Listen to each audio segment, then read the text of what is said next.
네, 우리 서로 바라보시면서 인사하시겠습니다. 성령 충만하시기 바랍니다.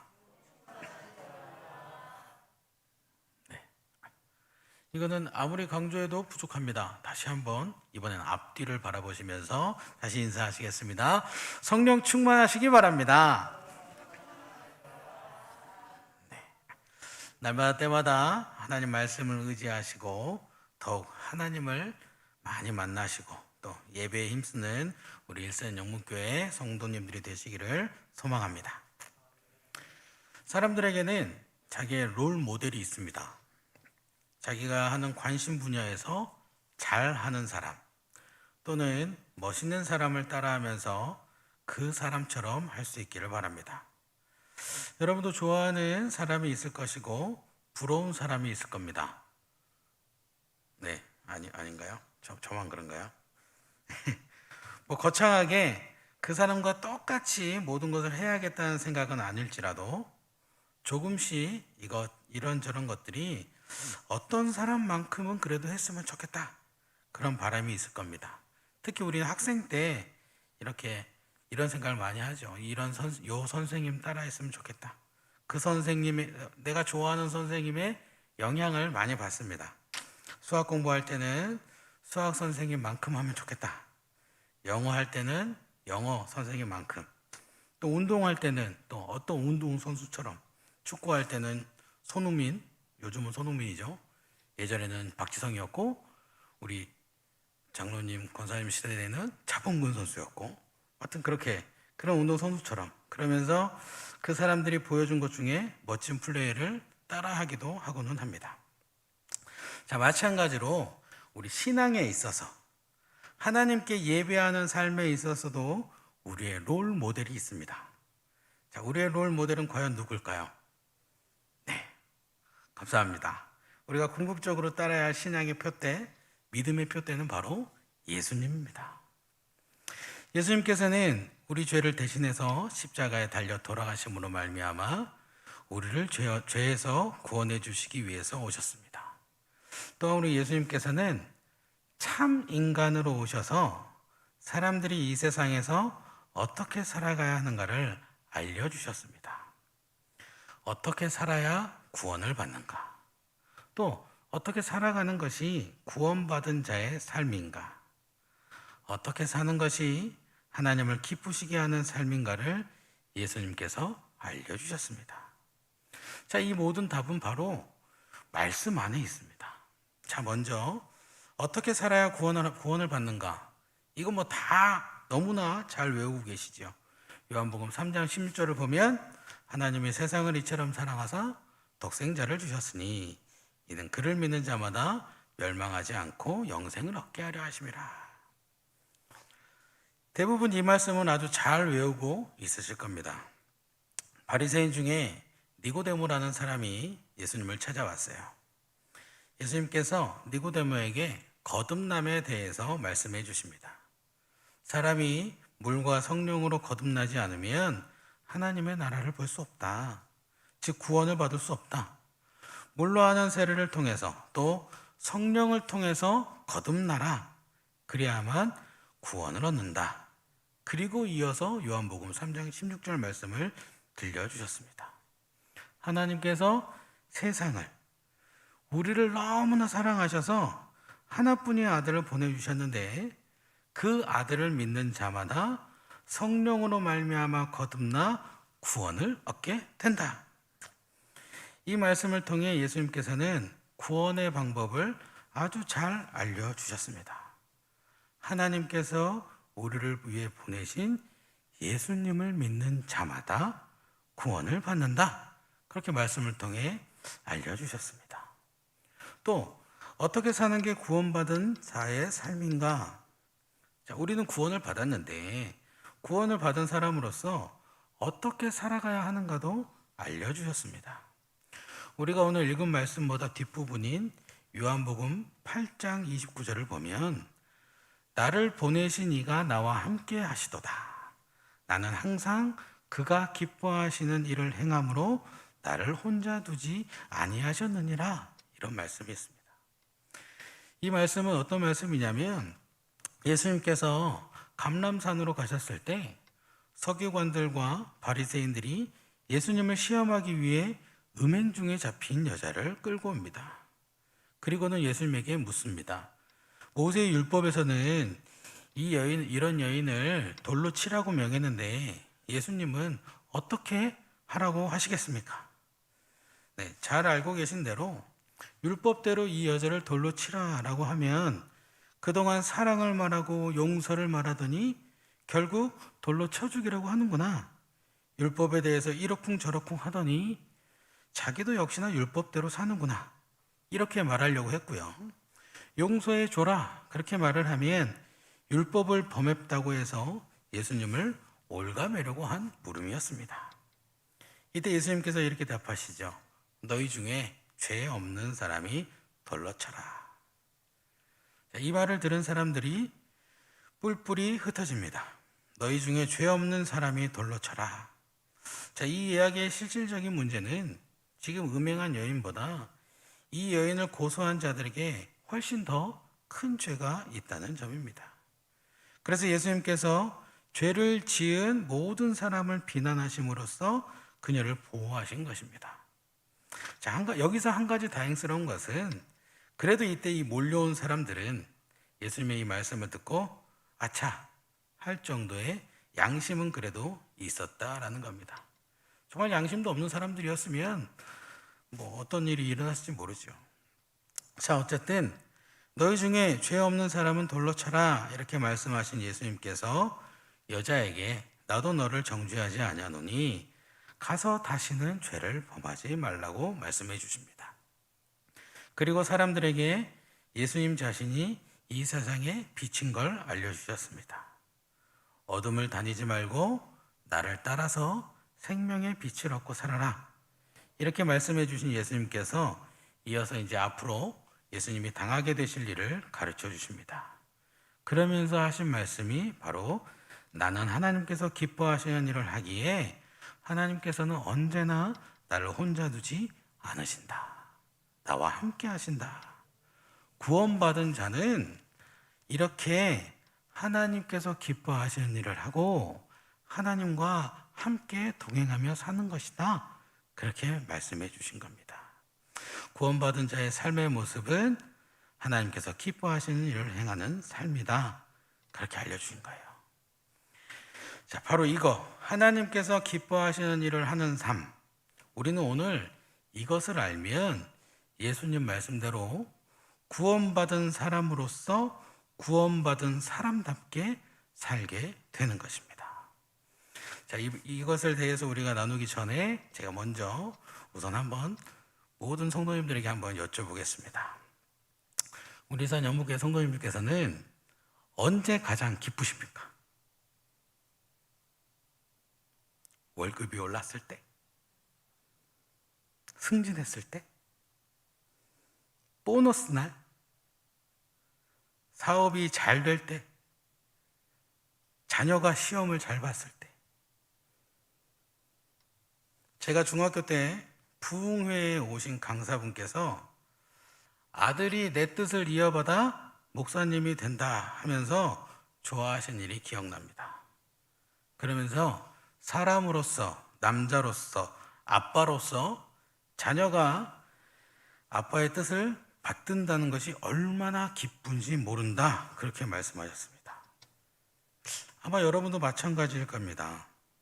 여러분의 뜻을 여러분의 자녀가 받들어 이어간다면 그보다 보람되고 기쁜 일이 없을 것입니다. 자, 하나님도 마찬가지세요.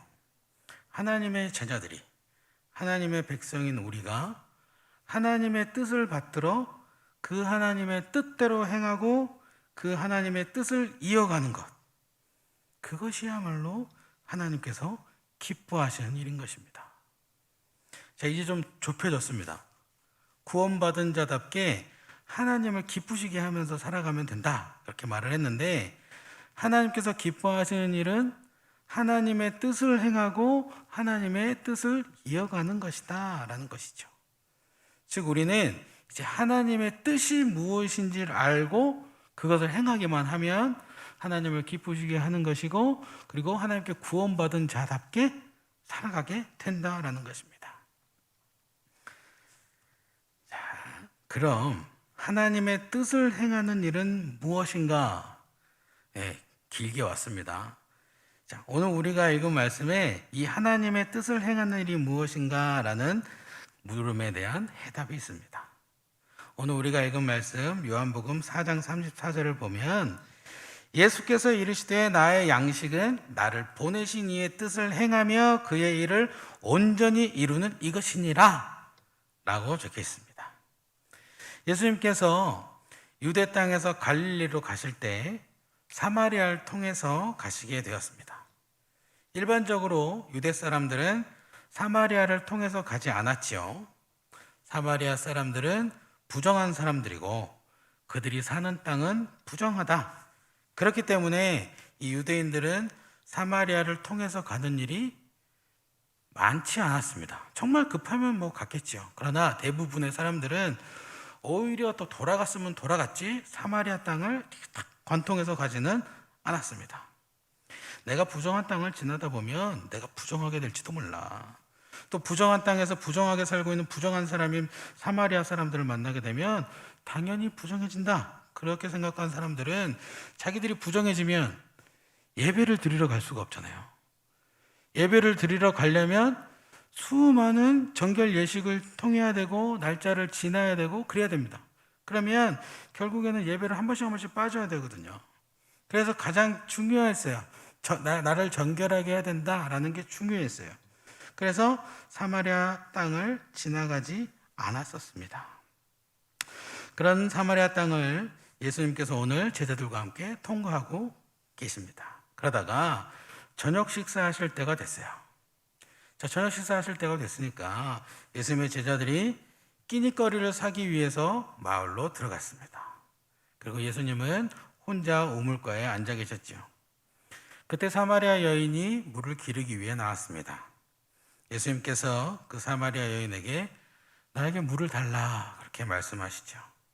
그러자 그 여인이 놀랐습니다. 아니 당신은 유대인인데 사마리아 여인 내게 이렇게 말을 걸어도 됩니까? 나랑 말하면 당신은 부정해지잖아요. 이런 얘기를 한 거죠. 물을 달라고 말해도 되냐? 이 물음에 예수님께서는 어찌 보면 동문서답을 하십니다. 그럼 물 한 컵 달라는 게 뭐 어때? 이렇게 말씀하시는 것도 아니고 원래 안 되긴 하는데 내가 너무 목이 마르니까 좀 달라. 이렇게 말씀하신 것도 아니고 내가 누구인 줄 알았다면 오히려 네가 나에게 물을 달라고 했을 것이다. 그리고 너에게 줄 그 물은 영원히 목마르지 아니하게 되는 영생의 샘물이다. 이렇게 말씀하십니다. 자, 이 말씀을 시작으로 해서 예수님께서 결국 이 사마리아 여인에게 하나님의 말씀, 하나님의 나라, 복음을 전해주셨습니다. 예수님 자신이 바로 하나님께서 약속하신 메시아이신 것을 가르쳐 주셨습니다. 자, 때맞춰 저녁거리를 구하러 갔던 예수님의 제자들이 돌아오죠. 그런데 예수님께서 웬 여인하고 말씀을 하고 계십니다. 하지만 예수님이 랍비, 스승님, 우리의 주님이시기 때문에 아무도 왜 저 사마리아 여인하고 말씀하고 계세요? 이렇게 물어보지는 않았어요. 자, 여인은 돌아가서 예수님을 동네 사람들에게 전하고 예수님의 제자들은 예수님께 식사하시라고 음식을 내어놓았습니다. 자, 그런데 이렇게 제자들이 예수님께 음식을 내놓았을 때 예수님께서 제자들에게 말씀하셨어요. 내게는 너희가 알지 못하는 먹을 양식이 있다. 실컷 지금 예수님을 위해서 제자들이 음식을 마련해 왔는데 예수님께서 식사하셨대요. 밥을 구하러 다녀왔는데 식사를 구해 왔는데 이미 드셨대요. 의아해하고 있는 제자들에게 예수님께서 말씀하십니다. 나의 양식은 나를 보내신 이의 뜻을 행하며 그의 일을 온전히 이루는 이것이니라. 예수님의 양식은 예수님을 보내시니, 즉 하나님의 뜻을 행하고 하나님의 일을 온전히 이루는 것이랍니다. 그러니까 지금 제자들이 음식을 구하러 마을에 들어갔을 때 예수님께서 하나님의 뜻을 행하셨고, 그래서 지금 예수님은 나는 배부르다 그렇게 말씀하고 계신 것입니다. 방금 그런데 예수님은 뭘 하셨는데요? 우리가 지금 말씀 나누면서 예수님은 지금까지 예수님의 제자들이 음식을 가지고 올 때까지 뭘 하셨습니까? 사마리아 여인에게 복음 전하셨단 말이죠. 사마리아 여인에게 이야기하시면서 결국 복음 전하셨는데, 복음 전하신 이후에 예수님의 제자들이 오니까 나는 배부르다, 밥 안 먹어도 된다, 그렇게 말씀하신 겁니다. 자, 우리가 여기서 하나님의 뜻을 알 수 있죠. 하나님의 뜻을 행하셔서 배가 불렀습니다. 근데 그 하나님의 뜻을 행한 것은 뭐였는가? 복음 전하는 일이라는 것이죠. 자, 하나님의 뜻은 복음 전하는 일입니다. 할렐루야. 하나님의 뜻은 복음 전하는 일입니다. 할렐루야. 네. 우리가 정말 아무것도 알 수 없는 우리가 지금 하나님의 뜻을 알게 됐단 말이에요. 막 가슴이 너무 벅차오르시지 않나요? 할렐루야. 네. 예수님께서 사마리아 여인에게 복음 전하시고는 하나님의 뜻대로 행해서 배부르다, 그렇게 말씀하셨습니다. 예수님은 복음을 전하셨는데 그 복음 전한 것이 하나님의 뜻이고 하나님의 뜻을 이어 행했기에 이것은 또 하나님께서 기뻐하시는 일이 되는 것이죠. 자, 구원받은 우리가 구원받은 자답게 행할 일이다라는 것입니다. 복음 전하는 것, 이것이 하나님께서 기뻐하시는 하나님의 일, 하나님의 뜻이라는 것을 우리는 알게 됐습니다. 이것을 우리가 바울을 통해서도 다시 한번 확인해 볼 수 있습니다. 갈라디아서 1장 6절에서 10절 말씀을 보면 알 수 있는데 제가 한번 읽어드리겠습니다. 그리스도의 은혜로 너희를 부르신 이를 이같이 속히 떠나 다른 복음을 따르는 것을 내가 이상하게 여기노라. 다른 복음은 없나니 다만 어떤 사람들이 너희를 교란하여 그리스도의 복음을 변하게 하려 함이라. 그러나 우리가 혹은 하늘로부터 온 천사라도 우리가 너희에게 전한 복음 외에 다른 복음을 전하면 저주를 받을지어다. 우리가 전에 말하였거니와 내가 지금 다시 말하노니 만일 누구든지 너희가 받은 것 외에 다른 복음을 전하면 저주를 받을지어다. 이제 중요합니다. 이제 내가 사람들에게 좋게 하랴? 하나님께 좋게 하랴? 사람들에게 기쁨을 구하랴? 내가 지금까지 사람들의 기쁨을 구하였다면 그리스도의 종이 아니니라. 아멘. 갈라디아서는 이 바울이 갈라디아 교회에 쓴 편지입니다. 갈라디아 교회에서 예수 그리스도의 복음이 근본적으로 왜곡될 위험이 돌았습니다. 그래서 바울이 올바르게 복음이 흘러갈 수 있도록 편지를 보낸 거예요. 방금 제가 읽어드린 부분이 그 편지의 서두 부분입니다. 예수 그리스도의 복음을 전함에 있어 사람이 듣기 좋은 말을 전할 것이 아니라 복음 그대로를 잘 전해야 된다. 그래서 하나님이 기쁘시도록 해야 한다. 그렇게 말하고 있는 겁니다. 10절 말씀에 이제 내가 사람들에게 좋게 하랴? 하나님께 좋게 하랴? 사람들에게 기쁨을 구하랴? 내가 지금까지 사람들의 기쁨을 구하였다면 그리스도의 종이 아니니라. 나는 하나님의 종으로서 지금까지 하나님의 기쁨을 위해서 살았다. 그렇게 말하고 있는 거예요. 바울이 지금 갈라디아 교회에게 편지를 보내면서 자기에 대한 얘기를 하고 있는데, 나는 지금까지, 이때까지, 지금 나의 평생 동안 하나님의 기쁨을 위해서 살았다. 하나님께서 기뻐하시는 것을 위해서 살았다. 그렇게 말하고 있습니다. 우린 잘 알죠? 지금까지 바울은 뭐 하면서 살았습니까? 바울은 앉으나 서나, 바람이 부나 비가 오나 눈이 오나, 순서가 틀렸네. 비가 오나 눈이 오나 바람이 부나, 이렇게 뭐 하면서 살았어요? 바울 하면 우리는 딱 하나잖아요. 바울, 복음 전하면서 살았습니다. 지금까지 바울은 오직 복음 전하는 삶을 살았어요. 예수 그리스도의 복음을 전하는 삶을 살았습니다. 자기가 잘 먹고 잘 살고 이런 거 필요 없고, 자기가 좋은 곳에서 편하게 쉬는 거 필요 없고, 길에서 자든 사람들에게 많이 막든 어디를 끌려가든 바울은 입만 벌리면 오직 예수 그리스도 전하는 일만 하고 살았어요. 그렇게 산 바울이 자기는 지금까지 하나님을 기쁘시게 하는 삶을 살았다. 그렇게 이야기하고 있습니다. 하나님께서 기뻐하시는 일은 바로 복음 전하는 일입니다. 말씀을 통해 알려주시고 보여주신 이 하나님께서 기뻐하시는 일, 또한 구원받은 하나님의 백성으로서 당연히 해야만 하는 일, 하나님의 뜻인 일, 그것은 바로 복음 전하는 일입니다. 자, 이 복음 전하는 삶의 모습을 예수님께서 보여주신 겁니다. 오늘 말씀에 사마리아 여인에게 들려주시는 이 모습을 통해 누구에게나 복음을 전해야 한다는 것을 예수님이 직접 삶의 모습으로 보여주셨습니다. 바로 이것이 하나님의 뜻이고 하나님께서 이 일을 기뻐하신다라는 것도 예수님께서 가르쳐 주셨습니다. 자, 우리 하나님께서 기뻐하시는 이 일을 하는 것은 어떨까요? 우리 이 시간 한번 다 아멘 했으면 좋겠는데, 하나님께서 기뻐하시는 이 복음 전파하는 삶, 우리 일산연합회 모든 성도님께서 이 삶을 살아가기를 소망합니다. 네, 우리의 삶의 표대이신 예수님을 따라서 하나님을 기쁘시게 하는 삶을 사시기를, 즉 복음 전하는 삶에 힘쓰는 삶을 사는 저와 여러분이 되기를 주님의 이름으로 축원합니다. 기도하겠습니다. 참 좋으신 사랑의